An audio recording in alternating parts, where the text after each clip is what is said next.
A gente costuma pensar nos calendários como uma forma de organizar o tempo, né? Marcar as estações, os feriados. Mas e se eu te dissesse que existe um calendário que também organiza as nossas emoções? Pois é, a gente vai mergulhar fundo nisso agora, falando de um mês muito, mas muito especial no calendário judaico, o mês de Adar.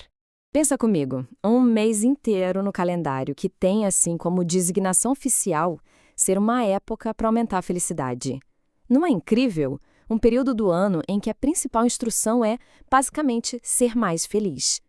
Essa é a ideia central por trás de Adar, e é um conceito fascinante que a gente vai desvendar agora. Tá, então o que é exatamente Adar? Bom, ele é o 12º e último mês do calendário religioso hebraico. Mas, olha, é muito mais do que só uma data no papel. É, na verdade, um estado de espírito. É um tempo que tradicionalmente está ligado à boa sorte, ao otimismo e, claro, o mais importante de tudo, à alegria.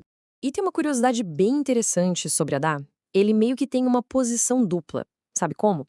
No calendário religioso, que começa lá no mês de Nissan, Adar é o 12º, o último. Já no calendário civil, que começa em Tishrei, ele é o sexto. Isso já mostra pra gente a riqueza, a complexidade de como o tempo é organizado na tradição judaica. Ok, mas de onde vem toda essa alegria que marca o mês de Adar? Bom, ela não surge do nada, não. Ela está totalmente ligada a uma celebração muito importante que acontece nesse mês, o Purim. E essa é uma história e tanto de salvação. Pode-se dizer que Purim é o coração de Adar. É uma festa que celebra a sobrevivência, sabe? É um momento para lembrar de um evento super dramático que aconteceu lá na antiga Pérsia, quando o povo judeu escapou assim por um triz de ser completamente aniquilado. E essa história que tá lá no livro de Esther, gente, tem todos os elementos de um filme épico. Pensa só, tinha um decreto real para exterminar todo um povo. Aí entra em cena a bravura da rainha Esther, que arrisca a própria vida, consegue virar o jogo e anular esse plano terrível. E o resultado? Uma celebração gigante pela sobrevivência que acontece até hoje. É justamente essa virada de jogo, sabe? E da beira do desastre para a celebração da vida que dá o tom do mês inteiro. E tem um ditado famoso que resume essa essência perfeitamente.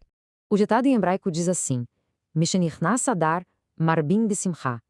Isso é a chave para entender o mês. A tradução é: quando Adar entra, aumentamos a alegria. E veja bem, não é só uma sugestão, é quase uma instrução, um chamado à ação. Chegou Adar, então é hora de ativamente buscar mais alegria, mais otimismo. Mas Adar não é só sobre essa parte emocional, não. Ele também tem um papel técnico super fascinante na própria estrutura do calendário. Vamos ver agora como ele ajuda a manter tudo em perfeita sincronia.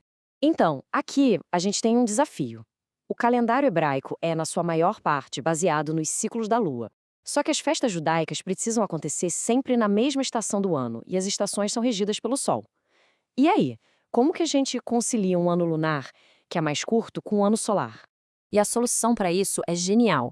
Como o ano que segue a Lua é um pouquinho mais curto que o ano que segue o Sol, com o tempo as estações iam começar a bagunçar tudo.